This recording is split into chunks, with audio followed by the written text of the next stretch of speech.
Hello there everyone, this is Ashmita. In today's video, we are focusing on nouns. Concrete noun is our topic for today's video. So what are concrete nouns? Concrete nouns are people, places or things that we can experience with our five senses. Just the opposite of abstract nouns, isn't it?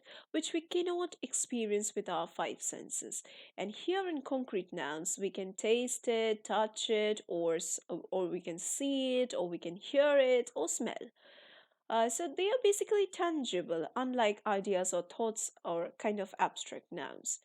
So yeah, they can be singular, they can be plural, they can be proper, they can be improper. So yeah, whenever you want to identify um, whether a word is or a noun is a concrete noun or not, you can just ask it. Can I touch it? Can I hold it? Can I see it? Or is it tangible? Can I smell it? So something or the other would be applicable to the word. Then only it would be concrete noun. Let's go through the examples that they have given. First, we have the cake, dog, smoke, light, fire, book, umbrella, brother, aunt, oxygen. And here we have some sentence examples, like Daniel and his brother pretended to be pirates while playing inside of their father's boat. So yeah, boat is underlined. So this means we can touch it, we can feel it, everything can be done with the boat. So hence it's tangible. So yes, this is a concrete noun. The teacher handed out the textbooks to all of her high school students. So teacher, she's a person or he's a person. So hence concrete noun.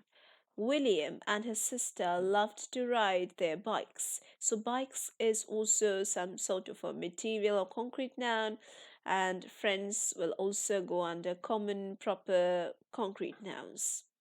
All right. Now let's move over to the just opposite of concrete nouns, that's abstract nouns.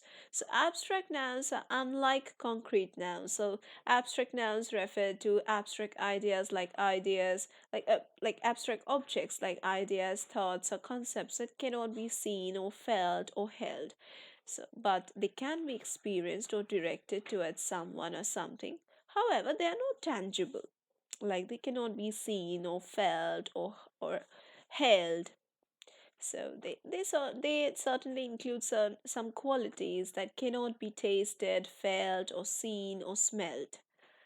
So again, we can use these following questions to ask whether a particular noun is an abstract noun or not. Like, can you touch it? Can you hold it? Can you see it? Is it tangible? Can you smell it?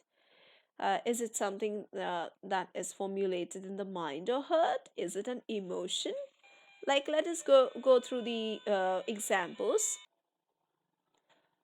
We have love, hate, fear, joy, depression, sadness, sympathy, apathy, excitement, freedom. Let's go through the sentence examples. Uh, uh, so they have given the feeling of hatred over here. So hatred is of course a kind of a feeling. Then excitement, also a feeling. Ideas, also thoughts, feelings. Okay.